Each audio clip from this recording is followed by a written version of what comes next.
Okie doke. Welcome Hello. back, everyone. No, he's really, really bad. It's John Travolta. You met Proop's dad. It's John Travolta. You know him from Greece. It's John Travolta. Insert a funny thing or controversial thing John Travolta's done here, and then say allegedly at the end so we don't get sued. Allegedly. Oh, it's Proop and Murph. Travoltathon. Beep. Funny phrase. Boy, have we got another Travolta film for you. Look who's talking. It's kind of one of them, middle-aged women, gay men demographic type films, like a kind of Nora Ephron genre. I was going to disagree with you. I was like, it's not strange, it's not surreal. But then I remembered it starts off inside of a vagina with talking sperm, one of which is voiced by Bruce Willis. Come on, follow me. I know where I'm going. Come on. And it's not at all what I expected. Yeah, it is strange. It's strange in a way that's kind of it's like a normal kind of strange, do you know? The scenes inside of the vulva, that was definitely strange. That was definitely strange. The kind of silicon animation, kind of like a Tool video of all this kind of semen spilling into the woman's fallopian tubes. Well, actually, no, that's not where they go, is it? I'm getting all my tubes mixed around. And you've got, well, I put in my notes the Beastie Boys, but it's not the Beastie Boys, it's the Beach Boys. I've confused my boys there. Maybe Beastie Boys would be better. I'm not sure they existed at this time. Maybe a parody of Sure Shot, except it's Cum Shot instead. But no, it's the Beach Boys playing. Mm-hmm. Is it animated or is it like a sort of stop motion-y kind of thing? It seems strangely fluid to be stop motion. It's certainly live action. Fluid? What do you expect? It's sperm. Good one, Murph. Thanks, Proop. I'm pretty sure they're puppeted somehow or just kind of drifting along. I think the aerodynamic shape of a sperm cell really lends itself to the technique they might have used. They've kind of lit it with this kind of glowing aura. It doesn't really lend itself to resemble human flesh because there ain't no light in there. That's why they call it where the sun don't shine. I kind of like how they took that, but I'm going off topic. We're doing a Ethan Proop's vaginal analysis. This doesn't look like any vagina I've ever seen. They are not genuine genitalia. Really? From my experience, I do not think that was a genuine vagina. Real sperm. I thought they had a little that was real camera. Sperm, did you? Bruce Willis is good casting for this because he was at one point a sperm and he's bald. That's true. This is the sperm of Albert, a rich businessman. He is having an affair with his accountant, Kirstie Alley of Beav and Starlow YouTube comment fame. Well, let's get into the plot synopsis. Not the plot synopsis. Let's do the talking baby. So there's a talking baby in the movie, played by none other than Die Hard's Bruce Willis. Do you know who I am? No. Actually, I don't. I feel like the kind of concept of putting a goofy voiceover over that which cannot talk was a hit at the time. However, in the modern age, in the age of the internet, that kind of thing has been overdone very slightly. Yeah, we live in an age of the boss baby. And because of things like that, I was expecting this to be a child-friendly film. Yeah. It's not child-friendly, even though it sort of has a talking... It's not a talking child. It shouldn't be called Look Who's Talking, because the child is not talking. He's just thinking. Look Who's Thinking. They switch between it's what he's thinking, and sometimes he is speaking baby language, and we are hearing the translated version of that. Because he bumps into other kids, and he's like, "Oh, I like your haircut. I like your cut, G." Ha ha ha ha! It's a meme, well done, right? Boys. I'll put a sticker on your chart. I felt the comedy brought to the fray with this talking, thinking baby it seemed last minute. It seemed like Bruce Willis has had a couple of pints in the recording booth. For the kind of comedy it's going for, it's the right kind of voice for it, but it's just a lot of these jokes land with a real dull thud. And you can't bring chicks over. No, don't give in. All right, it's a deal. Sucker. They're just relying on the fact that, oh, he's a cute baby and he's talking with an adult voice. Oh, that's funny. I don't find it funny. I think it's meant to be funny, but I think it comes off more as witty. He's having perceptions of the world that you wouldn't expect a baby to have. Judy. Right, so we never actually went back and did the plot synopsis because we didn't think it was necessary, but reviewing the footage, I think that maybe I need to do it, so I'm going to do it now. You got Molly, played by Kirstie Alley.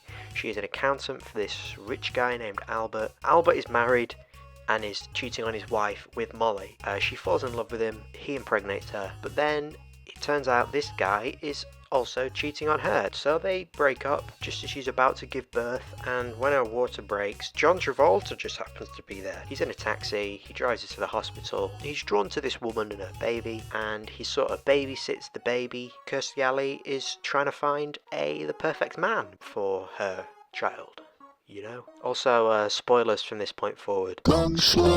This woman is, I guess, supposed to be the woman who you sympathize with because she's just in this bad relationship. She gets taken for a ride by this bloke. But that's the thing, though. She knows that he's cheating on his wife with her, and then is surprised that he does the same thing to her. Now, I understand that when it comes to matters of the heart, women can get kind of swept away and manipulated by this wealthy man. I don't think she's a particularly likable woman. I don't think she really redeems herself. She's having no luck trying to find a guy who's going to take care of her son. Meanwhile, the perfect guy to do this, John Travolta, is there. The plot has to force John Travolta onto this woman for her to realize that he is the father figure that she's looking for. I just don't feel it's deserved from her. I disagree. Did I mention that I enjoyed this movie at the You top? didn't mention that, no. I would not agree that the main character is unlikable. All of her focuses are on her child. When she is trying to find new men throughout the rest of the movie, she wants to do what's best for him. Cute is not a consideration.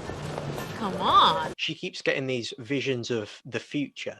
Like every time she's on a date with another guy, she sort of like dreams and she sees like what she thinks this person would be like as a father. Why are white socks in the same row with colored socks? But her whole attitude towards men is purely about money. The man she starts off with, he's a wealthy dude. What makes Travolta so repulsive to her is the fact that she doesn't perceive him to be rich. The man that she dates at the start of the movie is rich, but from the way that she talks about this guy with her parents at the start, she thinks that it is true love. She is actually in love with this guy. Well, you can't control who you fall in love with. I think you are onto something with her maybe not liking John Travolta because he is poor, but I don't think that she is trying to find a man based on money. I disagree. The intent of this film is really she's got to learn to look beyond a man's wallet and into his heart, I guess. I don't think that is done well at all because the plot drives them together in such a way that it becomes undeniable, and I don't feel like her character changes from it at all. I just didn't find it too compelling, but I feel like she should have had a more full arc as opposed to just having John Travolta forced upon her throughout the amount of events that happen. Not really forced upon her, but yeah, that's you know not what I mean? Really the best wording. There's a mixture between the writers forcing him upon her and him himself forcing himself into her life. He's just kind of stuck around enough that she's kind of said, right, fine, you can babysit, whatever. It's very forced. I don't think that John Travolta is purposely trying to force himself into this woman's life. I just think that he's in love with her and he's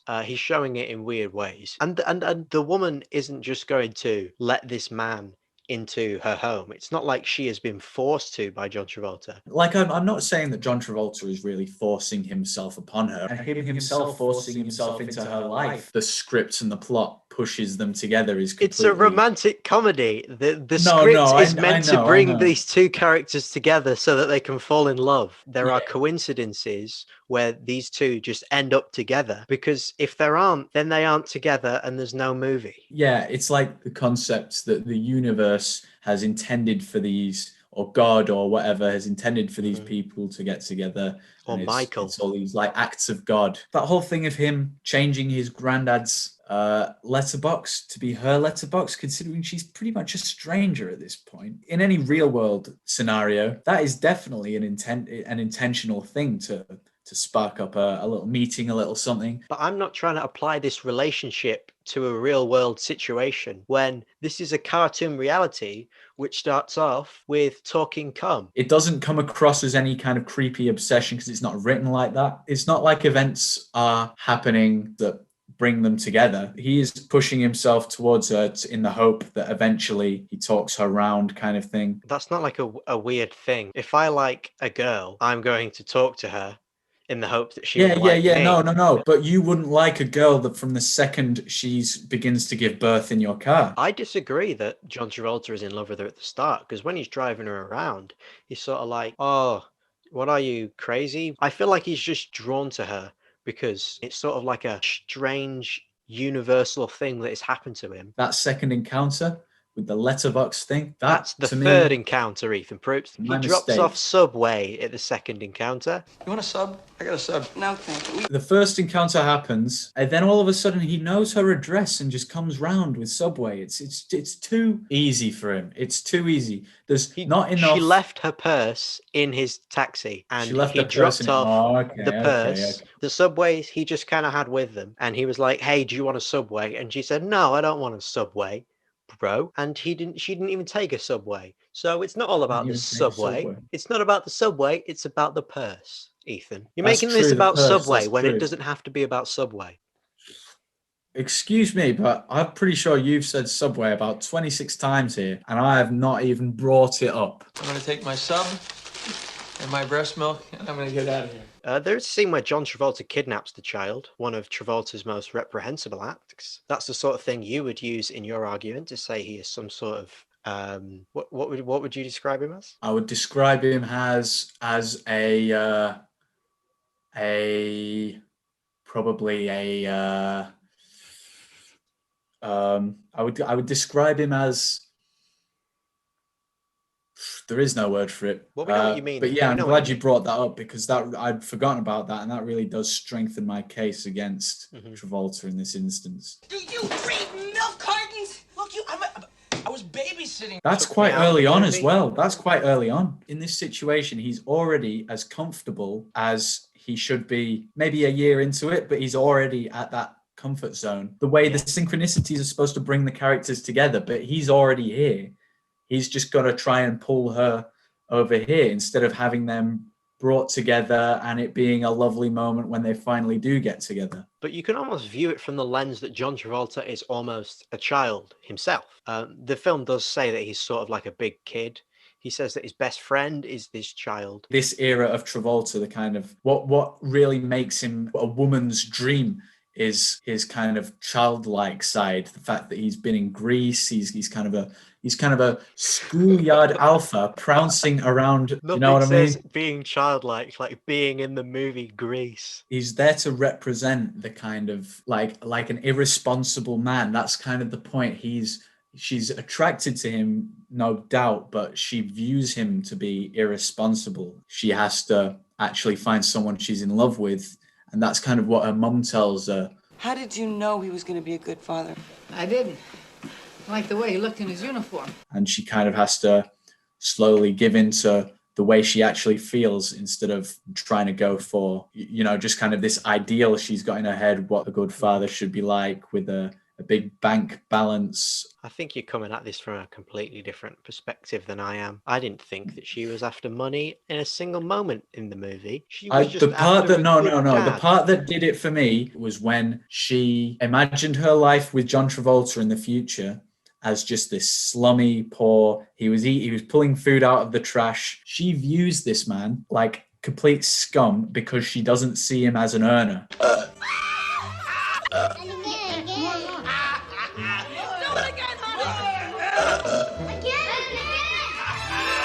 Wait a minute. She's not a gold digger, but she views the value of a man in terms of his bank balance. I don't think that's you can argue with that because I don't see the dystopian burping dream sequence as any sort of representation of what she's actually feeling. To me, it was more like a sort of anxiety of something that could happen. She doesn't want a sugar daddy. She wants just a regular plain old daddy for her son. I can see where you're coming from, but I really think you're just giving it too many benefits of the doubt here. I really do. I can see why you might You might brush it off a couple of times, but she values money over love. And I really do think that is the point of the film. And Mr. Proops. Yeah, go on, Murph. Go on. What is it? Another point that shows that she doesn't love Albert for his money is the way that we find out that she doesn't love him anymore isn't because he loses his money or anything. His monetary value stays exactly the same. She stops falling in love with him because she finds out that he is not a good father. That is what is of the utmost importance to her. Yeah, I see that. But my point isn't that she's a gold digger and wants money for herself. I think we're just going to have to disagree on this one. Not even agree to disagree, but just plain old disagree. Viewer, you can watch this film and make an informed decision on your own. Are you team money or team honey? That is good. That is good. Yeah. It's sponsored by Honey. Affiliate link. I will personally send you £5 from my Barclays account if you click the link in the description and send me a picture of your balls. And that's the £5 that we are going to give Travolta at the end of the episode. It's not going to Travolta this time. It's going to you. It's going to you, the audience. What the film is trying to achieve here, it's just very flatline. There's no character arc. I don't give a shit, Ethan. You want them to fall in love. That's what you want to happen, and that's what happens in the movie. You got the charismatic Travolta. He is 1980s charismatic Travolta, and that's true. 1980s charismatic Kirstie Alley. Just two forces of nature, just full of wit. I was rooting for this woman the whole movie. I was like, I want this woman to be happy, and I enjoyed the movie. I will say, I do kind of envy the fact that you've taken some enjoyment out of this. It really didn't hit the spot for me. This is the kind of thing that floats Murph's boat and not really the kind of thing that tickles the Proop biscuit. I don't usually watch like this sort of movie. The amount of rom-coms I've seen, I could probably count on one hand. You've probably got some kind of inner hunger for the romantic comedy, just to push past the stigma, the prejudice and pride. And you know what, Murph? I think you should give the show Love Island a go. I think that you absolutely love that show. Well, you said get past the pride and the prejudice. But at the start of this episode, before I had revealed to you that I like this movie, you said that this film is for women and gay men. And me, as a straight white man, can't come out and say that he likes a romantic comedy because people like you will say things like, oh, this film is for the gays, this film is for women. I don't mean to send any vibes of emasculation to anyone who would enjoy this film, of course. Don't do drugs. I'm just going to rip apart this film, tear into it at every little crevice, rip open that silicon vagina and say, Bruce Willis, get out of my house. Your film is shit. I don't think it's perfect by any stretch of the imagination. The world that this movie sets up is very confusing. You see the baby, he's like, yo, let's get a little apple juice down here, huh? And then his mum goes and bloody drinks some apple juice. I did think that was quite clever. There is that whole thing of pregnant women have these random cravings for foods. And I thought that was a pretty clever way of putting it. Like the baby's got a little bit of telepathic power. So the first thing I say is stupid. You say is the first thing you enjoyed. Grandma. We haven't really touched Grandpa. Grandpa. We need to mention Grandpa. John Travolta's grandpa. Yeah, his elderly dementia patient.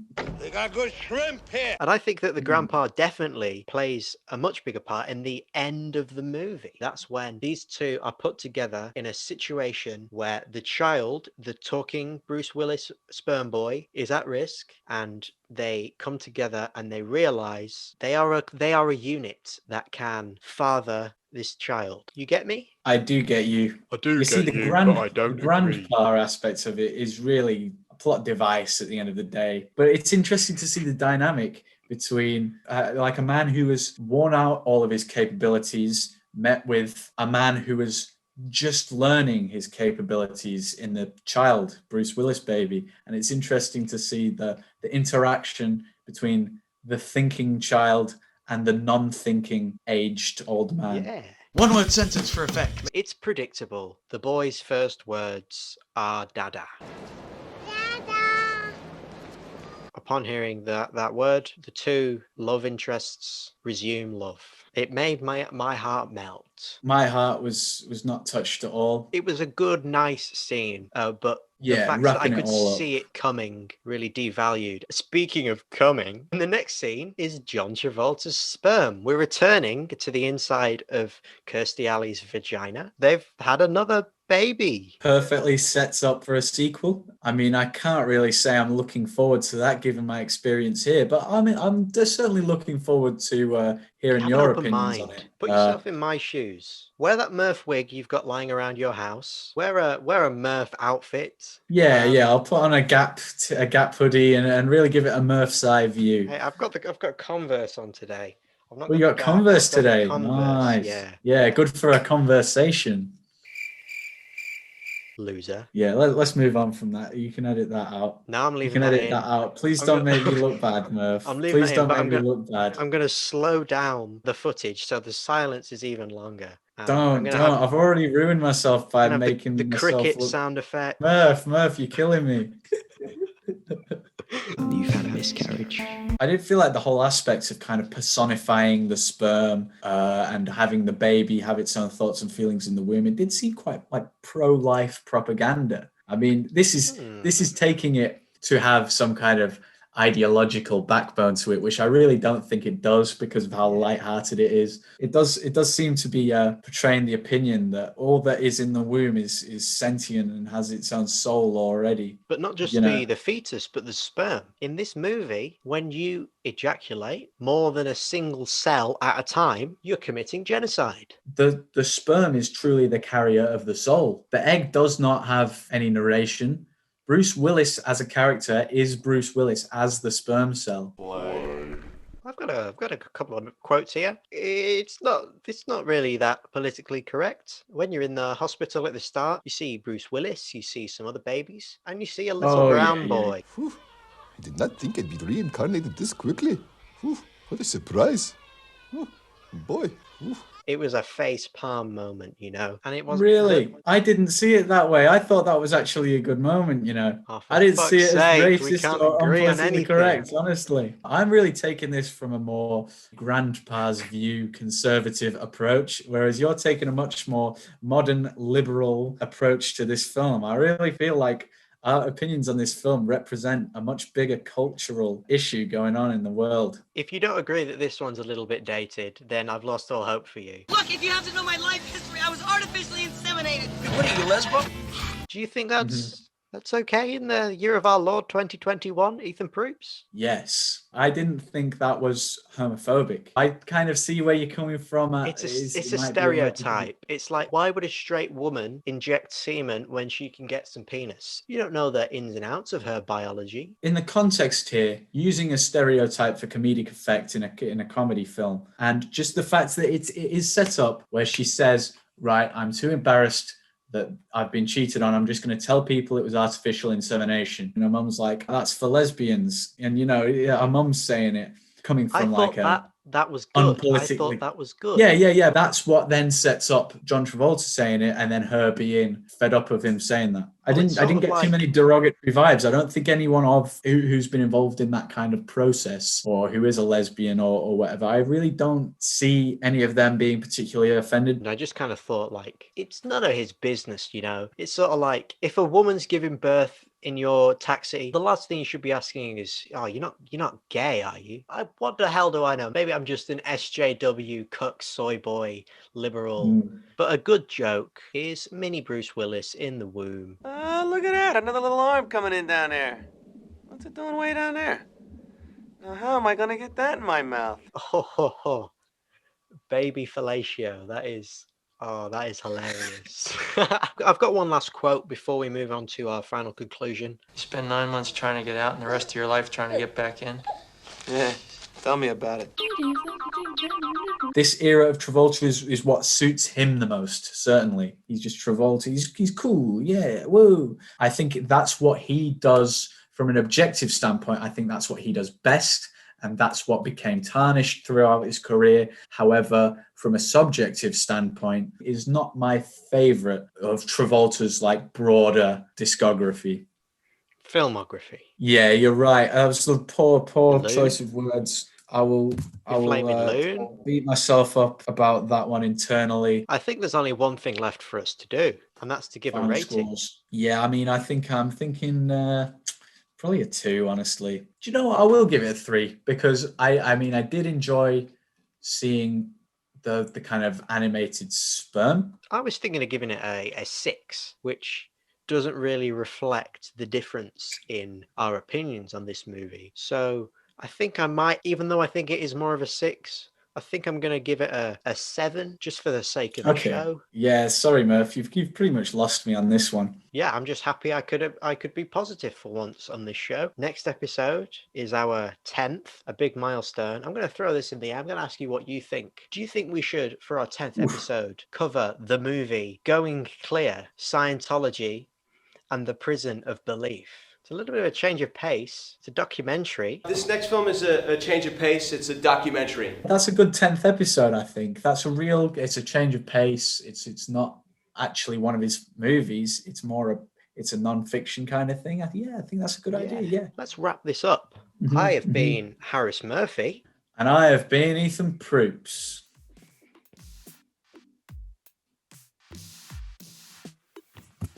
Travolta, you came to me across the jet. Travolta, and you left us very upset.